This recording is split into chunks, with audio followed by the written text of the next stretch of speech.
Hello D students, फिर से आप सभी लोग का टारगेट गुरुकुल के इस ऑनलाइन लर्निंग प्लेटफॉर्म पे स्वागत है। काफ़ी लंबे समय के बाद आपसे और हमारी मुलाकात हो रही है, क्योंकि आपके सेमेस्टर एग्जाम लगभग सभी के कंप्लीट हो चुके हैं और आप बच्चे थोड़ा यहाँ पे रिलैक्स फील कर रहे थे कि कब हमारा रिजल्ट आएगा, हमारा पेपर कैसा हुआ, खराब हुआ या अच्छा हुआ, ये एक्सपेक्टेशन कर रहे थे। और हमारे जो अगला सेमेस्टर एग्जाम है उसका क्या यहाँ पे पैटर्न रहने वाला है, क्या सिलेबस होने वाला है, क्या उनका ओवरव्यू होगा, उन सब पे हम अच्छे से बात करने वाले हैं। पासिंग नंबर कितना होना चाहिए, जिससे कि आप लोग बताऊंगा। आज आप वीडियो देख लेते हो, फिर आपका माइंडसेट एकदम क्लियर होगा, भाई मेरा बैक लगेगा नहीं लगेगा, जिसका डर होगा अगर आपके मन में कहीं ना कहीं, तो वो भी आज निकल जाने वाला है। हालांकि मुझे पूरा भरोसा है, पूरी उम्मीद है, जितने बच्चे गोरखपुर विश्वविद्यालय या उससे संबंधित किसी भी कॉलेज में पढ़ रहे थे उनका पेपर डेफिनेटली बहुत ही अच्छा गया होगा, वो रॉक करके आए होंगे अपने पेपर में। फीडबैक अपना कमेंट बॉक्स में जरूर बताइएगा, क्योंकि टारगेट सेमेस्टर की पूरी टीम आपके पेपर को अच्छा करने के लिए कड़ी मेहनत और कड़ा संघर्ष के साथ पेपर को आपके साथ खड़ी थी, कदम से कदम मिला के, और उसका रिजल्ट जरूर आप लोग दिखाओगे और हमें देखने को मिलेगा। डीडीयू यानी दीनदयाल उपाध्याय गोरखपुर यूनिवर्सिटी के सेमेस्टर एग्जाम की बात करें तो अभी हाल ही में आपका कौन सेमेस्टर, आपका यहाँ पे देख लो, आपका फर्स्ट, थर्ड और फिफ्थ सेमेस्टर जो आप लोग का है ये अभी कंप्लीट हुआ, अभी हुआ है, इसकी क्लासेस कंप्लीट हुई हैं। अब बच्चा क्या करेगा, जो बच्चा फर्स्ट सेमेस्टर का होगा वो सेकेंड में जाएगा, थर्ड सेमेस्टर वाला बच्चा फोर्थ में जाएगा और फिफ्थ सेमेस्टर वाला बच्चा किस में जाएगा, सिक्स सेमेस्टर में जाने वाला है।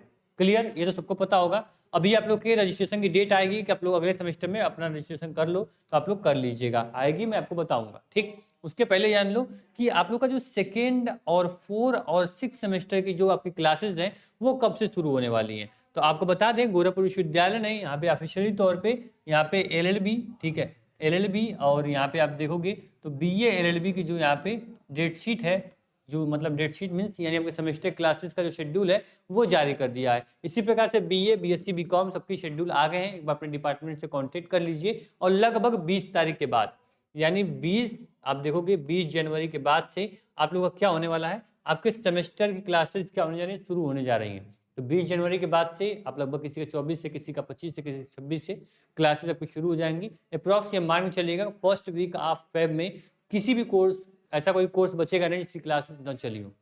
एक चीज ध्यान दीजिएगा सर, यहाँ पे जो बच्चा फर्स्ट, जो बच्चा यहाँ पे मान लो कि थर्ड नहीं, हाँ, जो बच्चा यहाँ पे फोर्थ सेमेस्टर का होगा, जो बच्चा यहाँ सिक्स सेमेस्टर का होगा, इसकी क्लासेस चलनी शुरू हो गई हैं। और जो बच्चे फर्स्ट सेमेस्टर के, इनका एग्जाम थोड़ा लेट में शुरू हुआ था, तो इनकी क्लासेस लगभग 25 तारीख के आसपास से शुरू होने के लिए डेट शीट जारी कर दी गई है। आप उसको चेक कर लीजिएगा, और जो आपका टाइमिंग है, जो शेड्यूल है, जो आपका समय सारणी है, उसके हिसाब से क्लास करना शुरू कर दीजिएगा। ठीक है, तो ये जो अपडेट रही ये आपका क्लास का अपडेट रहा। भाई चलो, क्लास में करना शुरू कर दूंगा, क्लास की जो डिटेल है वो मेरे पास आ चुकी है। ठीक, चलो ये क्लियर हो गया।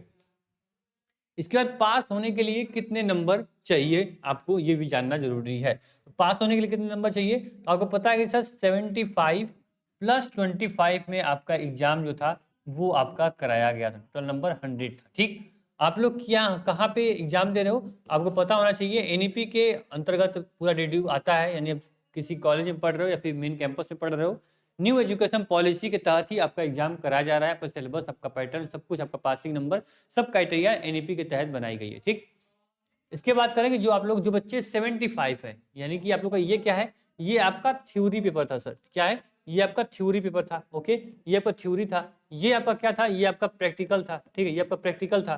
तो ये क्लियर कर लेना, विश्वविद्यालय ये बोलता है कि आपको 100 में आपको 33% नंबर लाना होगा, यानी 33 नंबर आप लाओगे और आप पास हो जाओगे। समझ में ये बात क्या मतलब हुआ कि जो बच्चा 100 नंबर में 33 नंबर ला दे रहा है वो क्या करेगा, वो पास हो जाएगा, उसका बैक नहीं लगेगा। अगर तुम्हारा 33 में से ये मान के चलना कि अगर 32 नंबर भी आ जाता है, 30 नंबर आता है, तो आपका क्या लग जाएगा, आपका यहाँ पे लग जाएगा बैक। ठीक, आपका क्या लगेगा, बैक लग जाएगा। फिर क्या करना पड़ेगा, आपको अगले सेमेस्टर में आपको फिर से इस पेपर का एग्जाम देना पड़ेगा। मतलब बैक की क्राइटेरिया ये होती है सर, मान लीजिए कि आपका फर्स्ट सेमेस्टर है, ठीक है, आपका फर्स्ट सेमेस्टर है, ठीक, फर्स्ट सेमेस्टर मान लीजिए सपोज दैट कि आपकी बैक लग जाती है। ठीक, बैक लग गई आपकी किसमें, मान लीजिए कि पॉलिटिकल में बैक लग गई, या फिर आपका फिजिक्स केमिस्ट्री में किसी में बैक लग गया। तो जब आप थर्ड सेमेस्टर में जाओगे तब आप बैक फॉर्म भरोगे और इस पॉलिटिकल साइंस का एग्जाम दोगे फर्स्ट सेमेस्टर बच्चों के साथ।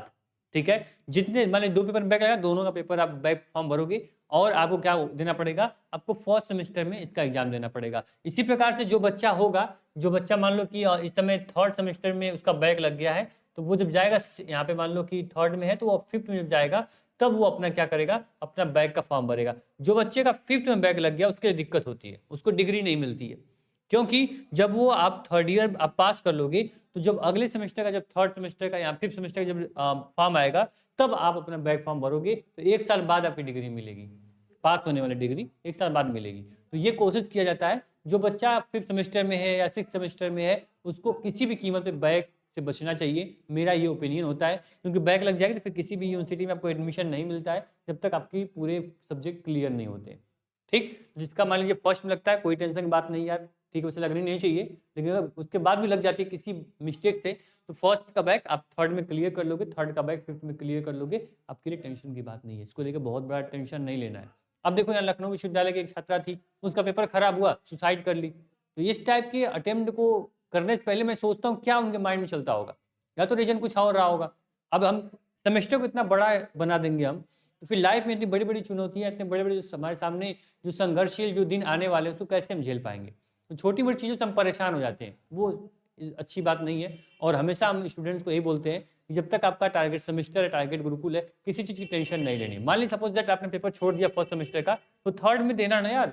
और जो बच्चा थर्ड सेमेस्टर में पढ़ रहा है तो बोल देगा सर कि मेरा पॉलिटिकल है, मेरा बैक फॉर्म भरना है, उसको कोई भी चार्ज नहीं पे करना, आपको उस सब्जेक्ट का कोर्स आपको हम दे देंगे, बस वो कंटेंट पढ़ के जाना, अपना बैक क्लियर कर लेना। इतनी आसान बनाई गई है कि बच्चे को कोई टेंशन ना हो, बच्चा सेमेस्टर के साथ अलग भी एक्टिविटीज में अपना जो पार्टिसिपेट है वो करे, अपने कॉम्पिटिटिव एग्जाम का प्रिपरेशन करे, अपने स्किल डेवलपमेंट पे काम करे, उसको सेमेस्टर का लोड लेना ही नहीं है, बस सेमेस्टर को ईमानदारी से पढ़ते जाए।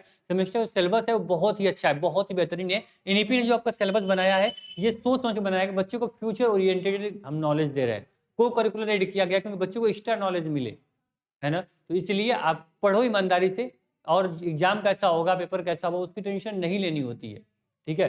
तो इसको आप ध्यान रखना। और हमारा जो नेक्स्ट डाउट था सर, पासिंग नंबर मैंने बताया कि आपको 33 नंबर लाने होंगे। एक बच्चा पूछेगा सर क्या प्रैक्टिकल थ्योरी मिला 33 नंबर? हाँ, प्रैक्टिकल और थ्योरी मिला के आपका 33 नंबर होना चाहिए, इसको आपको ध्यान में रखना है। क्लियर? अब बोलो एनईपी आपके लिए कितना आसान कर दी भैया, क्या आप 25 और 75 दोनों मिला के आप 33 नंबर ला दो, आप पास हो जाओगे। इसीलिए बार बार यूजीसी बार बार ये काम कर रही है, पैटर्न को कम किया जा रहा है, सिलेबस को कम किया जा रहा है। सेमेस्टर में पास होने के लिए आपको बैक पहले क्या था, किसी सब्जेक्ट में आपको बैक लग गया आप फेल हो जाओगे, फिर से उसी सेमेस्टर में पढ़ो, लेकिन आपको प्रमोट कर दिया गया अगले सेमेस्टर में। इतनी चीजें आपके लिए कर दी गई, उसके बाद भी दिमाग में लोड लेके चल रहे हो, पता नहीं क्या है।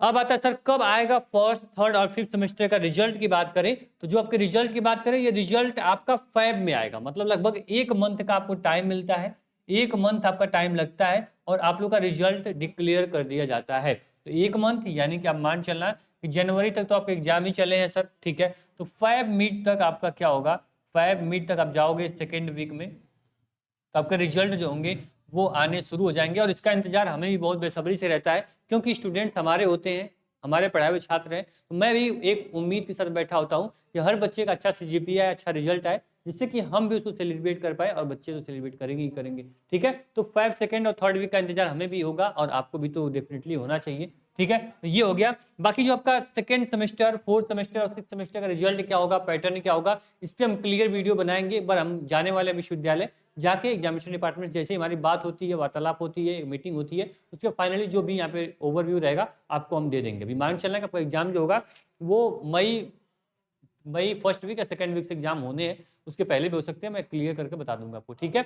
ये समझ लेना। इसके बाद आती है सर, अब बात आती है आपकी तैयारी की। तो मैंने बता दिया आपको कि यहाँ पे जितने भी इवन सेमेस्टर एग्जाम, यानी कि जो बच्चा सेकंड सेमेस्टर में गया है, जो बच्चा सेकंड सेमेस्टर में गया है, जो फोर्थ सेमेस्टर में गया है, वो आराम से सारथी बैच के माध्यम से अपनी तैयारी को एक नया आयाम, नया रास्ता दे सकता है। एक चीज ध्यान देना sir, BA, BCom, BSc, BA LLB और एलएलबी, इन केवल हम 5 कोर्सेज की प्रिपरेशन कराते हैं। इन 5 कोर्सेज में आपका फर्स्ट सेमेस्टर हो, फोर्थ सेमेस्टर हो, सेकंड सेमेस्टर हो, ठीक है। आप आराम से एक बार target group mobile app download करना और वहां से क्या होगा कि आप वहां से बैच को ले सकते हो, वहां से बैच को देख सकते हो, ठीक है। इसके बाद अगर कोई भी डाउट होता है, बाई चांस कोई भी आपको आइडिया नहीं लगता है, तो आप आराम से टारगेट गुरुकुल के माध्यम से, ऐप के माध्यम से हमसे पूछ सकते हो। एक चीज ध्यान देना, जो बच्चे फर्स्ट सेमेस्टर में थे, जो बच्चे सपोज दैट यहाँ पे थर्ड सेमेस्टर में थे, पिछली बार क्या हुआ कि आपको टाइम बिल्कुल भी नहीं था, ना आपके पास टाइम था ना हमारे पास टाइम था इस सिलेबस को पूरा कंप्लीट किया जाए। एक दो सब्जेक्ट ऐसे बच गए थे जिसका सिलेबस कंप्लीट नहीं हो पाया था। खुद हम इस गलती को एक्सेप्ट करते हैं,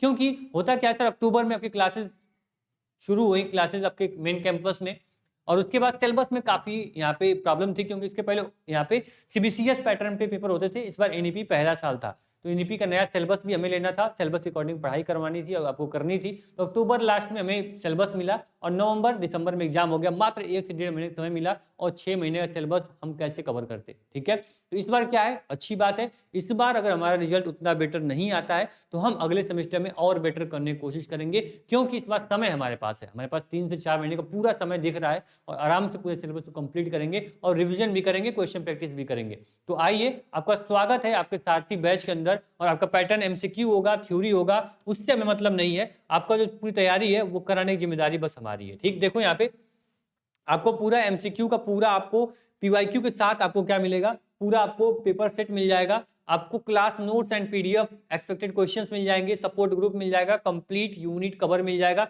पूरी यूनिट इस बार कवर करेंगे हम लोग साथ मिलके। ठीक है, आपको मॉडल पेपर प्रोवाइड करेंगे और अनुभवी टीचर्स, जैसा कि टीचर्स को आप जानते हो ऑलरेडी कि आपसी के साथ आपके लिए ही आपको पढ़ाते हैं, उनके साथ पढ़ने में आपको डेफिनेटली मजा आने वाला है। पूरा सेमेस्टर अच्छे से पढ़ेंगे, यूनिट वाइज चैप्टर कवर करेंगे, टॉपिक को कवर करेंगे, क्वेश्चन प्रैक्टिस करेंगे, थ्योरी पेपर होगा, थ्योरी का प्रैक्टिस करेंगे, लेकिन जहां तक मुझे लग रहा है एमसीक्यू ही होगा, तो इसको ध्यान में रखना। बाकी कोई दिक्कत होगी, कोई प्रॉब्लम होगी, कोई समस्या होगी, टारगेट गुरुकुल हमेशा आपके साथ रहेगा, और आपका टारगेट सेमेस्टर भी आपको अच्छे से पता होगा कि आपके सेमेस्टर में कदम से कदम मिला के साथ चलने वाला एक ऐसा प्लेटफॉर्म है।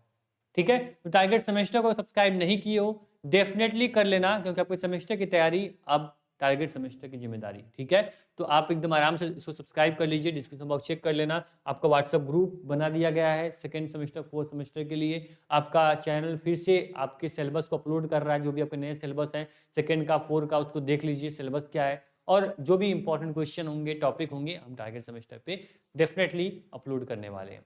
थैंक यू सो मच, मिलते हैं नेक्स्ट वीडियो में। कोई अगर डाउट हो जो मन में अभी भी रह गया हो, पूछ लेना, आपको कमेंट बॉक्स में आपका रिप्लाई मिल जाएगा। Thank you so much.